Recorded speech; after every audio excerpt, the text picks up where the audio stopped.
came up to me. I think, I don't know, just excited that anyone is interested in my film or that it like impacts them in a meaningful way. I think that's nice. And my film it's a short film called Life is But a Dream, and it's about kind of my experience with grief.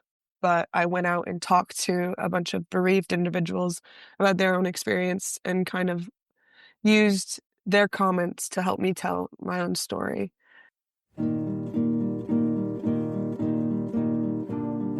Palliative care matters because palliative care isn't just a specialty, it's something we all do. Subscribe wherever you get your podcasts.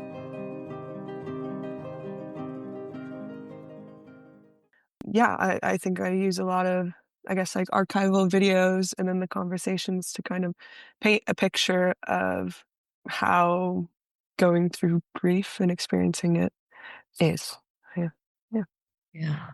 So the film right now is going through its festival run. So I finished it and we screened it at the graduate screening, kind of as like a private screening for people. But then now I'm in the process of submitting to film festivals around the world. So I think today, obviously, I'm interested to hear about the film and the filmmaking process, and then also a little bit about the topic of death, grief, and bereavement. But maybe just to start with the film, you've mentioned that you partly did it because you wanted to use it a little bit to help make sense maybe of your own story of living with grief. So I made the film for my master's degree, but going into it, I think it was important to me that I made something or I like focused on a topic that I was knowledgeable on, also passionate about, and then could handle, I guess, with a level of care.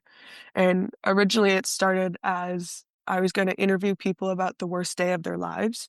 And I wanted to do like kids and adults, and it would be this like, I guess, collection of stories of people where some of them would be like, I don't know. I kept imagining like a little kid saying that they dropped their ice cream cone. But then you would have these really serious things of like, oh, I lost my mom or lost like whatever. But then that got a little iffy because then it would be kind of comparing pity. Um, Mm. and I just didn't think that was right. So then it evolved into just talking to people about grief because I mean, that I guess was the basis of I thought about my worst day. And then that would be for others. So then I was going to talk about people with grief and my story wasn't going to be in it. But then it was kind of needed to string along all these experiences and these random like stories. So then, yeah, then it evolved into what it is, where it's Yeah. mostly my story. But I think that's just grief is really tricky. It's really Mm. complicated. And Mm. you can't look at it from a film standpoint and go, there's going to be a start, a middle, and then like a conclusion, because there's not really a conclusion. And I found that out throughout the process that there wasn't going to be a solid ending just because that's not the way that it works. So yeah, then I ended up filming a lot about myself and then also other people. I think the trickiest part for me was figuring out what I was going to show when I was telling my own story because I didn't think it would be very authentic to sit down and answer my own questions to a camera. Um, but then, yeah, with my like home videos that I had and other old footage, it ended up working out, I guess. Yeah, it was very, very effective. I felt how you inter interwove your own experiences with the folks that you interviewed, and you did that in a very moving and effective way. Yeah, no, it's beautifully done, actually, really beautifully done. And I think my next question was something about, your previous experiences of making films, and how this compares. I mean, because it is so personal. Was it just completely different to anything you've done before? Or, I mean, I guess some of the process may be the same. I don't know. Or how Um, did you feel about that? Also, what I did kind of an arts degree in my undergrad. I studied communications, but took all of the classes I could about film just because I really loved it.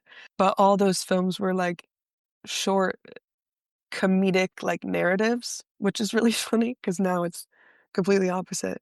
In my personal Not. time, yeah, right. In my personal time, I did a lot of I guess, recap videos. Like I would film me and my friends and like our college experience.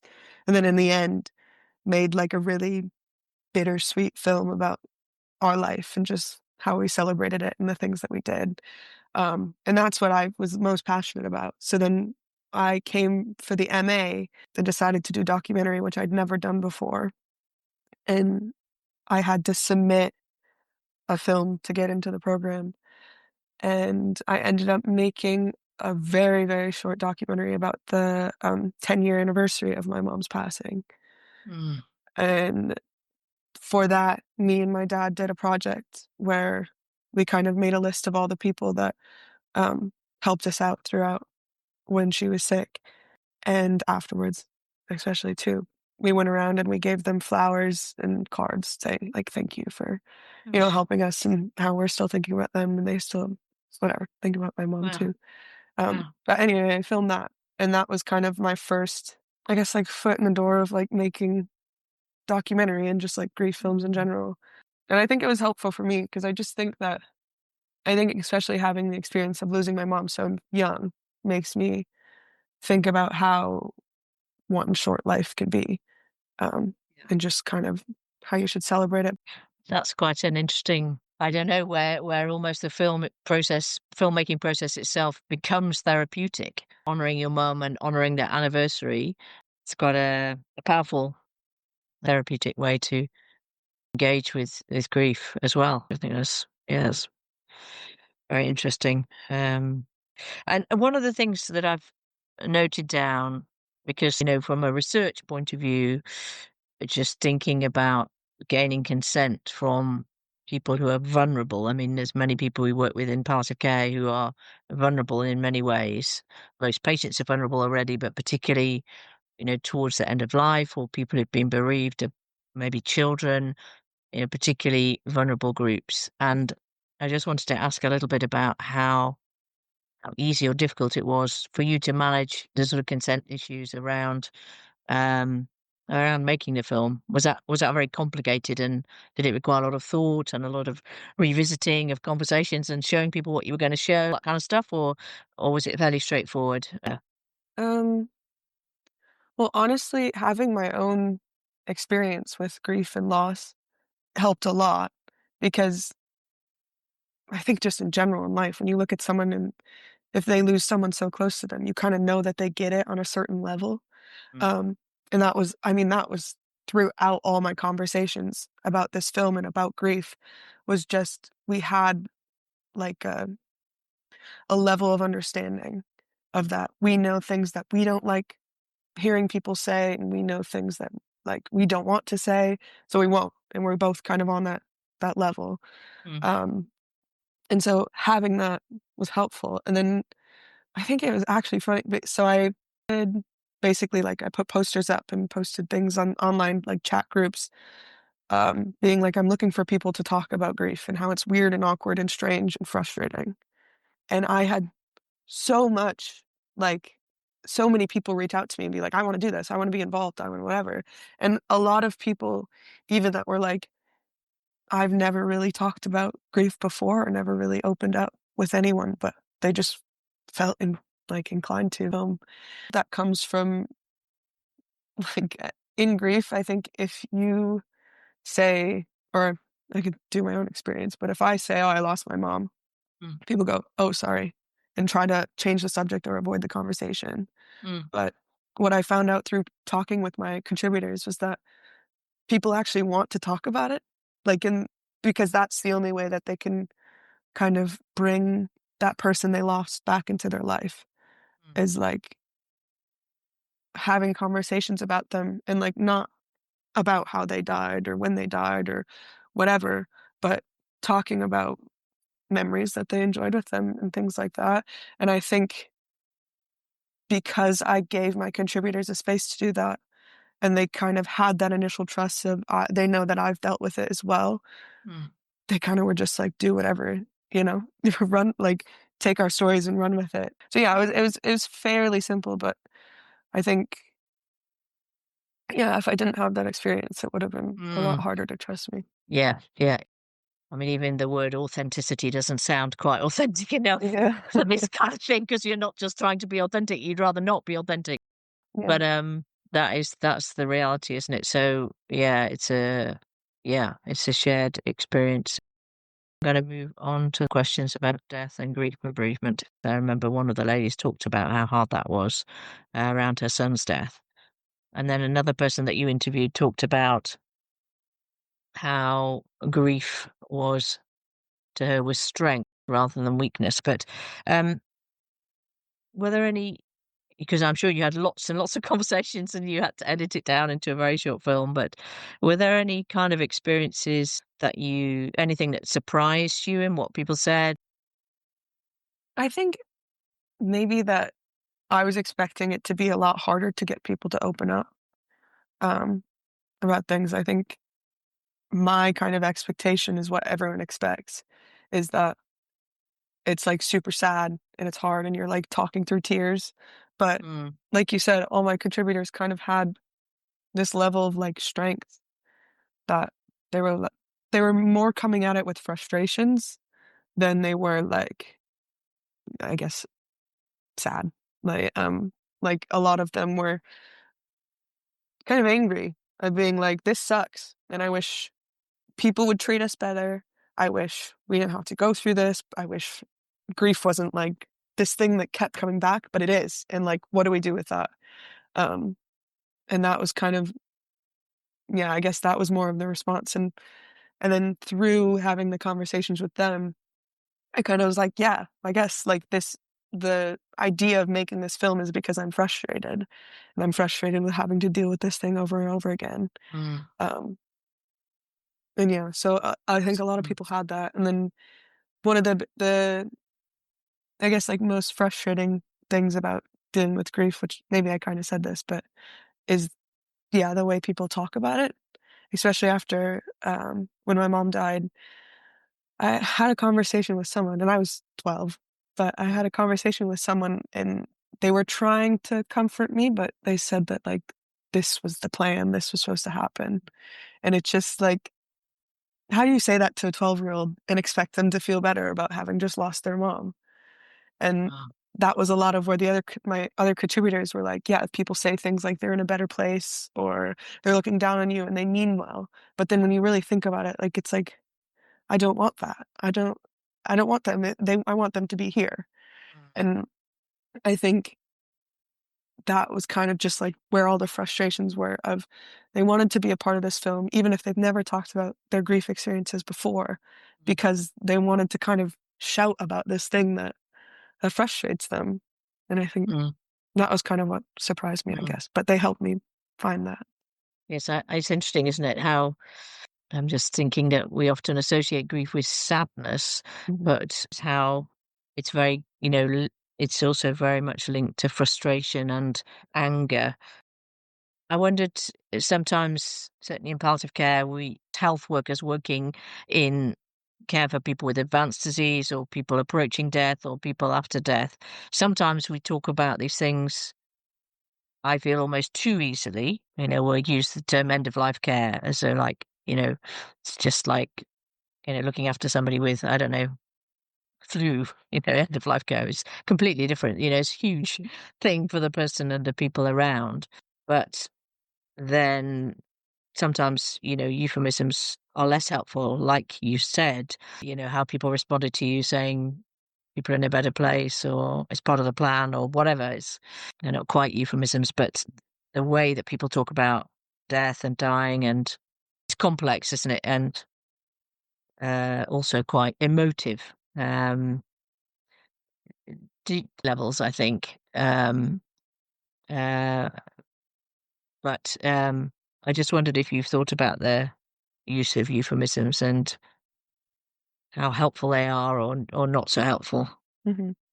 Yeah, I think, um, one of my favorite conversations I didn't get to put in the film, but it was the very first contributor that you see. Um, I talked to her a lot about kind of what you say and what people say to you, and she said that for her, she lived her life in saying that whatever she says was guided by the bereaved person she was talking to. So she would often ask or like kind of go with what they said, that if they said that their mom passed away, then she'll go with that. If they Mm, said that she died, that's what she went with, you know. mm, And I think for me personally, I don't know if I have a preference actually. I think I often say died or passed away just because that's, what happened. And I don't mm, feel like I need to kind of tiptoe around it. But mm, if you asked me 10 years ago, it would have been completely different. I wouldn't want to said something a little more gentler and things like that. But mm, I think for the film title specifically, for a lot of the film process, it was called Sorry for Your Loss. It was going to be more related to what we say in like talking about death and grief. mm, And I was going off a poster for the film. It's a bunch of grief cards put mm, together, like sympathy cards. But when it got to the end of the film, it became too on the nose of like, oh, this is a film about grief. And my tutors and instructors were like, you need to make something that's more unique to your film. And then also, I thought, I don't want people to turn away from my film right away if they see it's about grief, mm, because I think it's important for all people, whether or not you've experienced a close loss, mm, to kind of see it and experience it. And mm, it's not like we're saying anything new or crazy or different or gonna change your life, but it's just we're saying things that people don't say mm, um, out loud, and I think they need to.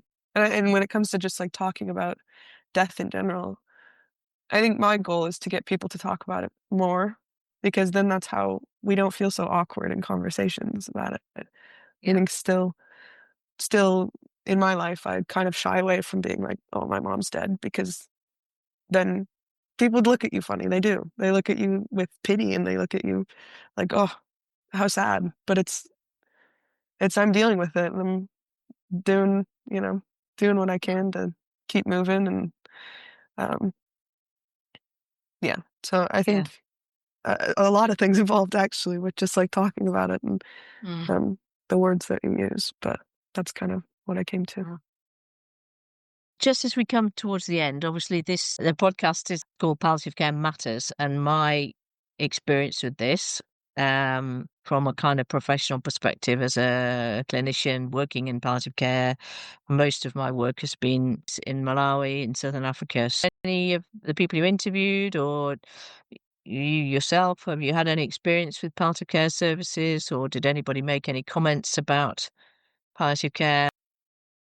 I have experienced it. My mom was in um, hospice for I think a few months, but obviously I was very young. It was 10 years Quite ago young. now. Yeah. Um, but yeah, I think that part as a um, for like bereavement care, I did one of the very first interviews I did, which I didn't get to include in the film, was about um, going to a grief group. What is it called? A grief cafe.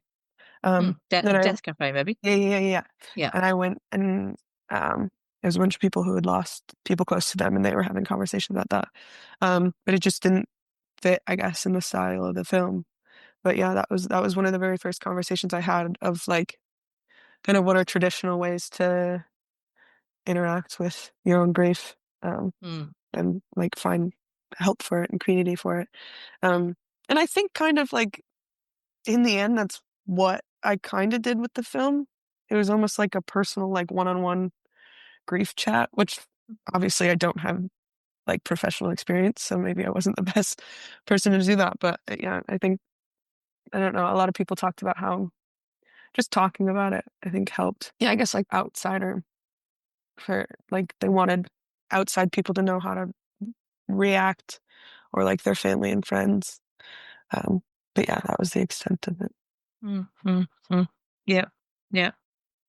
And maybe emphasized the importance of peer support as well, in a way, because that's, you were somebody has experienced the death of your mum, other people Mhm. have experienced that sudden death.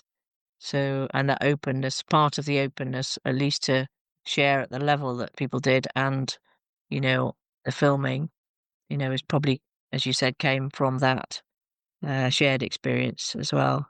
100%. I think Um, early on when I was like making the film, obviously I was searching for an ending, but there just wasn't like it wasn't a conclusion to come upon. But I think throughout the whole thing, I kept writing down and kept talking to people that I just think it's through people and it's through talking to people and having people there to support you no matter what.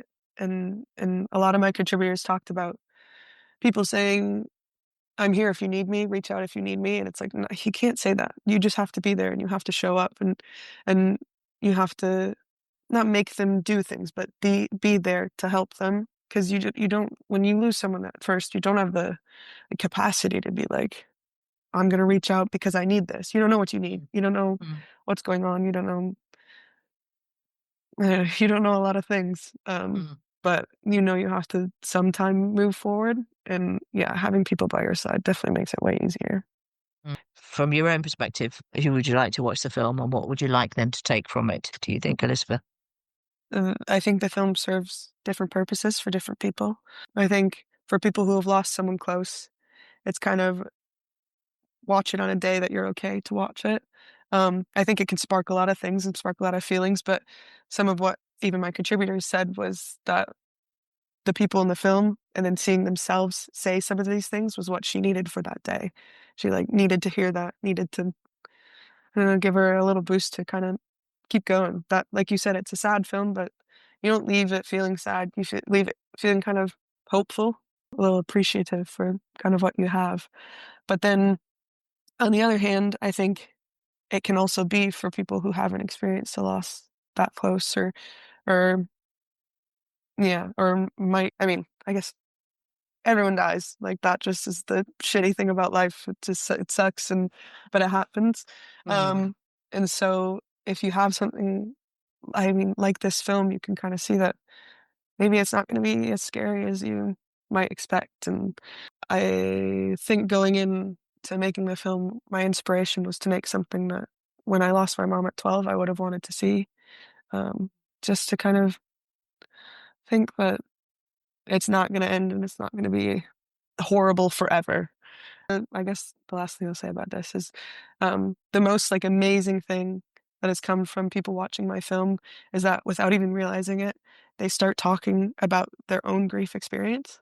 And I think it just the film kind of gives people permission to have to talk about it, to mm, have this space to say something about it. And I think that it's just that's so awesome to see that like mm, the film is doing that and it's like sparking these conversations and kind of making you reflect um, and feel something, which mm, I really enjoy. mm. Palliative care matters because palliative care isn't just a specialty, it's something we all do. Subscribe wherever you get your podcasts.